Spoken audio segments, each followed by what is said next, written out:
Good day guys, and welcome ulit sa channel. Panibagong araw, yes, panibagong video naman ay share ko sa inyo.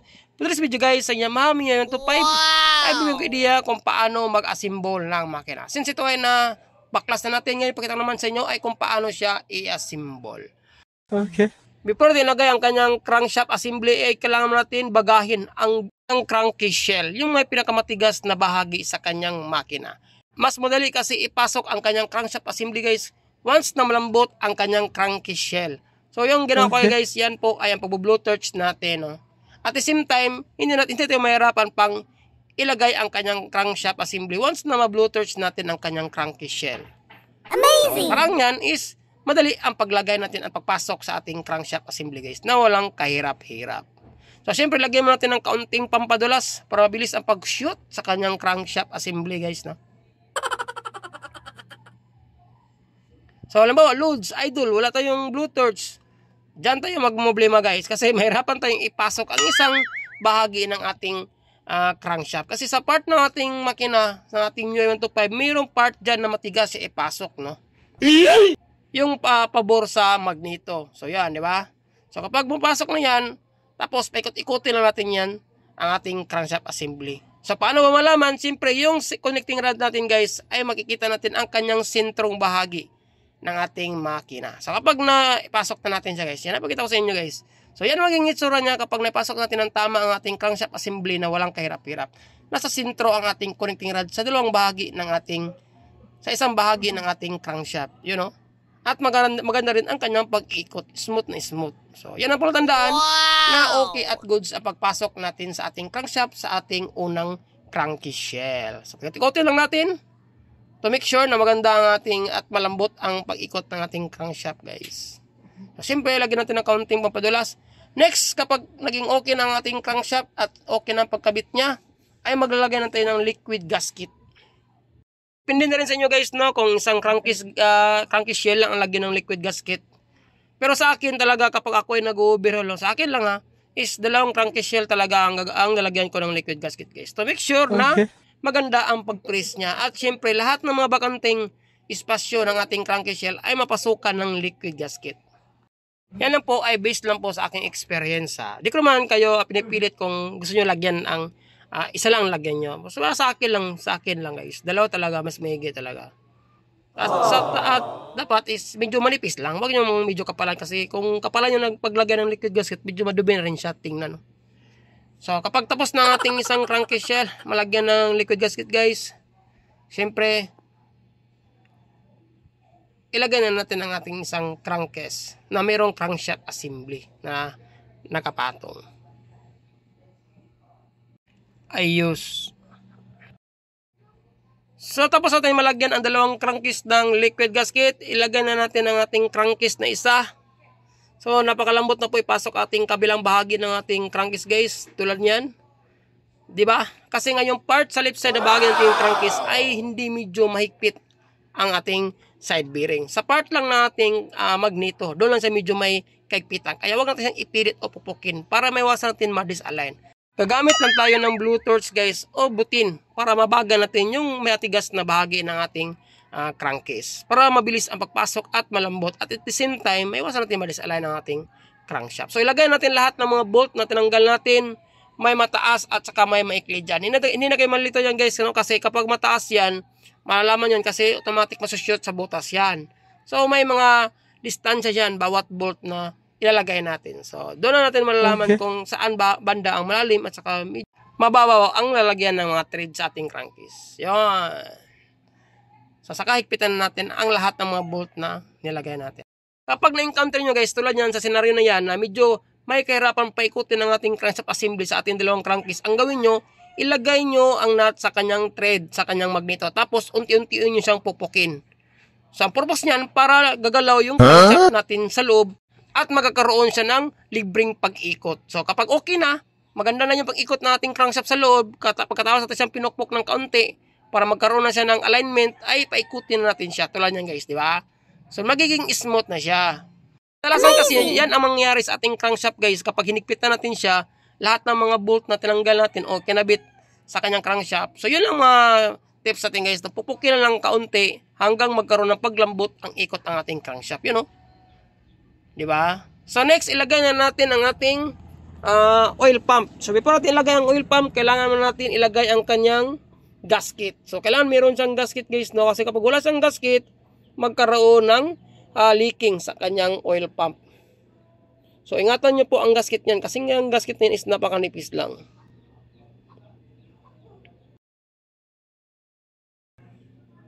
Medyo may kalituan ng kaunti guys, no? Yun.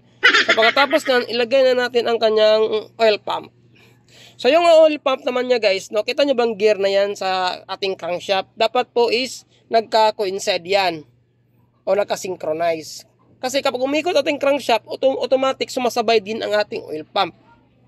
Okay. Na siya naman nagbibigay oil sa ating cylinder head. Siya po ang nagpa-pump at nag-vacuum ng oil galing sa ating makina na distribute niya sa kanyang cylinder head. So, kailangan nagka-coincide yan guys, no?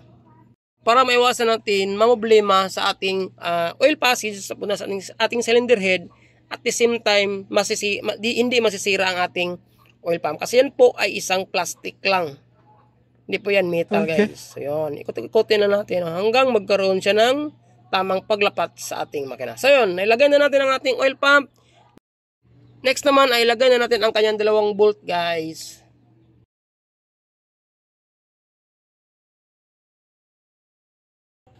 So tamang higpit lang, huwag masyadong mahigpit para hindi magkaroon ng disalignment sa ating oil pump. Tama-tama lang guys. Tapos higpitan natin.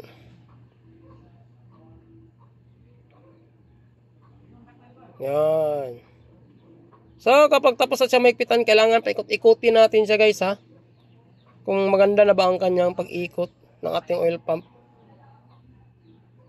Ito yung pinaka-importante na bahagi ng ating makina guys, yung oil pump niya. Kasi yan po ang nagbibigay buhay sa ating rocker arm, cams at iba pang working parts sa ating cylinder. Pag once na yan ay hindi nag-function, nag-malfunction, automatic masisira ang ating cams, rocker arm. Magkaroon siya ng metal-to-metal contact at walang lubrication mangyayari sa ating cylinder head. Yan po ang trabaho ng ating oil pump sa loob ng ating makina. Kapag tapos na nating mailagay ang ating oil pump assembly, so paikot-ikotin natin ang ating crankshaft para makita natin na sumasabay na ang ating oil pump sa gear ng ating crankshaft guys. So yun, ibig sabihin, goods ang pagkalagay natin. Dito na natin takpan at pagkatapos ikabit na natin ang kanyang magneto. Next is ilagay na natin ang kanyang piston assembly. Lagyan din natin ang kaunting pampadulas. Ay ibabaw natin piston guys. At syempre ang loob ng ating liner o block. Lagyan din natin ng oil. Dandahan na natin baba ang ating block guys. At syempre pasensya na. Hindi ko na napakita sa inyo paano ilagay yung piston sa kanyang connecting rod. Ay napakadali lang po. No? Pasok lang natin ang pin. Automatic malagay na natin ang kanyang piston. Sabay lagay ng piston lock. Huwag niyo kalimutan guys, napaka-importante po ng lock sa ating piston. Para maiwasan natin masira ang ating liner. Kapag naka-area yung pin sa loob ng ating cylinder block. Bago natin ipasok yung piston natin sa loob ng ating liner, dapat mo natin i-distansya bawat piston ring natin guys. Yung dalawang compression ring yan, no? Ang isa nasa ibabaw at isa naman ay nasa ilalim. Ang kanilang gap. Para maiwasan natin magkaroon ng pag-leak ng oil o pagkaroon ng loss of compression. Possible leaking din ng oil kapag malapit lang distansya ng ating ring. Kapag napasok na natin ating piston sa loob ng ating liner, next natin gawin is sungkitin natin ang kanyang timing chain. So yun, yan po ang kanyang timing chain guys, no?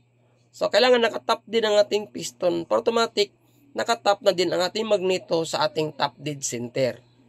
Yun, plus-plusan natin kaunti guys, yung mga sobrang oil na nilagay natin sa kanyang piston. Kapag okay na ang ating cylinder block at timing chain, next natin gawin guys ay ilagay natin ang kanyang tensioner chain guide sa ilalim na bahagi.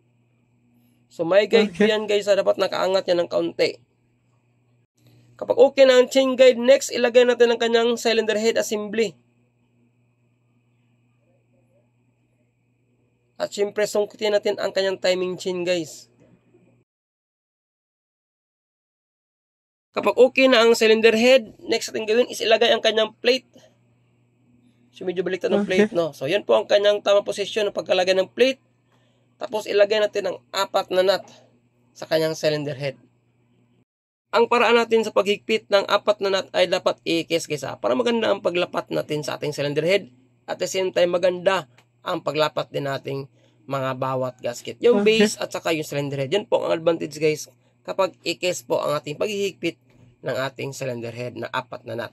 So next, ilagay natin ang dalawang stud bolt na alin sa loob ng ating cylinder head. Tapos huwag mo natin yung higpitan guys unless mahigpitan natin yung 4 na nut. Kapag nagpitan natin yung 4 na nut, makumpleto na natin ang paghigpit ng 4 na nut, saka natin last higpitan yung dalawang alin na mataas na stud bolt guys. So yun po pinakahuli. Depende rin sa inyo kung anong gusto nyo unahin. Importante is maganda ang ating paghihigpit sa ating cylinder head at ating dalawang stud bolt sa ating cylinder head. So nakabit na natin guys, no? Halos makumpleto natin yung trabaho, nasa mga 70% na lang. Wow! Ang kulang na lang kanyang cams, no? At syempre, ang pag-check natin sa kanyang barb clearance. Gagamit tayo mamaya ng pillar gauge. Ibalik muna natin ang kanyang makina sa kanyang chassis guys at doon natin i-final lahat ang makulang sa ginawa natin. Ayos. Okay. A few minutes later. Naibalik na natin ang kanyang makina sa kanyang chassis guys. Next natin gawin is ilagay natin ang kanyang tensioner toser. So, ipitan natin ang dalawang bolt. Saka natin i-release ang kanyang toser once na makabit na natin ang kanyang cam sa sprocket, no? At makuha natin ang tamang timing sa kanyang magneto. Okay. Next natin gawin is i-review natin ang ating paghigpit sa 4 na nut sa kanyang cylinder head guys, no? So, kailangan mahigpit na higpit po yan para maiwasan natin ang pagkaroon ng loss of compression sa kanyang cylinder head. Ay siyempre wala natin kalimutan shout out ang lahat ng pa-shout out dyan sa mga solid supporters natin yan. Laging nanonood at laging nag-comment sa ibaba, no? Salamat sa inyong lahat. Siyempre ang ginamit nating pillar gauge na numero ay 0.06. Yan po ang original na design sa ating manual, no? Yun. Sa exhaust naman ay 0.23. Pero usually guys, yung intake at saka exhaust is magkapareha lang po ang ginamit kong pillar gauge, no? Sa pag-timing ng ating valve clearance. Yun. Ulit lang guys, no? Nagpasalamat din ako sa lahat ng mga silent viewers natin na walang sawang sumuporta at tahimik lang nanonood sa ating mga videos na in-upload. Maraming salamat po sa inyong lahat sa walang sawang pagsuporta guys. Ulitin ko lang guys, no? Po'y lubos na pasalamat sa inyong lahat. Lods, Pops, Idol, Boost. Kung walang pillar gauge, pwede ba peeling gauge? Yes guys, ako kadalasan kapag natatap overhaul ko sa mga ganitong CC, no? Mga 125, 110, 115, ay hindi na ako gumagamit ng pillar gauge. So next step is ikabit na natin kanyang camshaft guys, no? Sa kanyang camshaft na guys, ulitin ko lang bago natin nag-top overhaul ng nakaraan ng Yamaha 125. So meron tayong timing guys, no? Ito yung pinaka-sikretong malupit na mabilis natin siyang makuha yung timing. May guhit yan sa ibabaw ng ating cylinder head at saka may butas din yan sa ating camshaft sprocket na kung saan nakalagay ang guhit nun guys, no? Dapat yung guhit na yan sa dalawang guhit is magka-coincide. Tapos dito naman sa timing is meron siyang arrow guys yan. Ituturo ko, may arrow siya dyan. Tapos may mataas siya na guhit dyan. Medyo kinalawang lang yung flywheel pero makikita nyo dapat naka-coincide yan. At siyempre yung timing natin is naka-coincide. Ang purpose ito guys is para hindi tayo mahirapan paandar at mabilis siyang paandarin kapag matapos natin siyang i-top overhaul. So since natapos na natin guys, no, lahat natin na-install at naibalik na rin natin. Next is ibalik na natin ang kanyang throttle body. Siyempre as usual yung dalawang bolt, yung last tinanggal natin. Balik natin.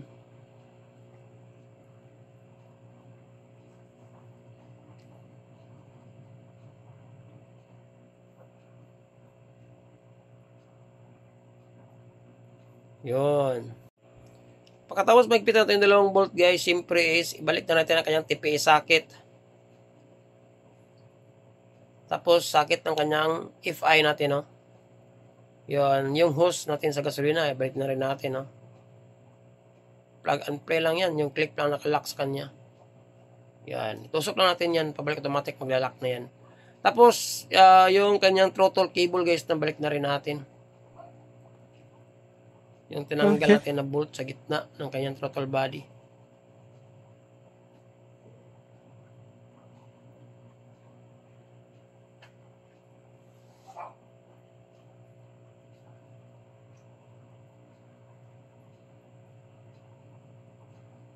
Yan. Pagkatapos malagyan ng bolt guys, ay siyempre takpan na natin ang kanyang cylinder head, no?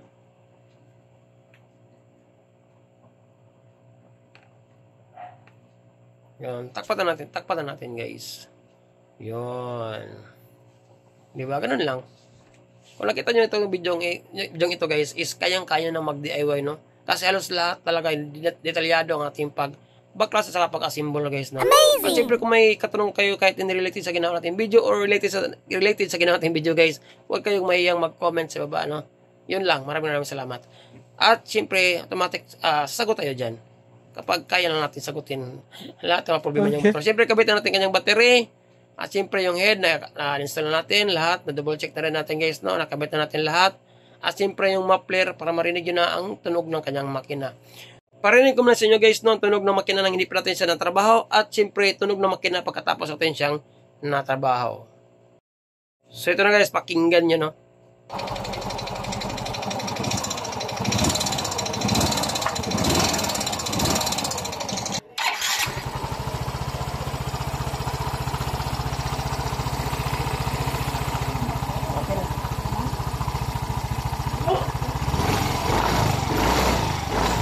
So yun no guys, oh, malaki talaga pagbabago, no. Naging successful talaga ang ating pag-troubleshoot sa tunog at ingay ng makina. Diba? Malaki ng pinakaiba. So balik din yung tunog ng kanyang makina lang. Yung tunog talaga na original lang. Parang brand new. Amazing! Ipa tayo sa kabila guys, no. Ito na natin pakinggan ulit yung makina. Ang kanyang makina.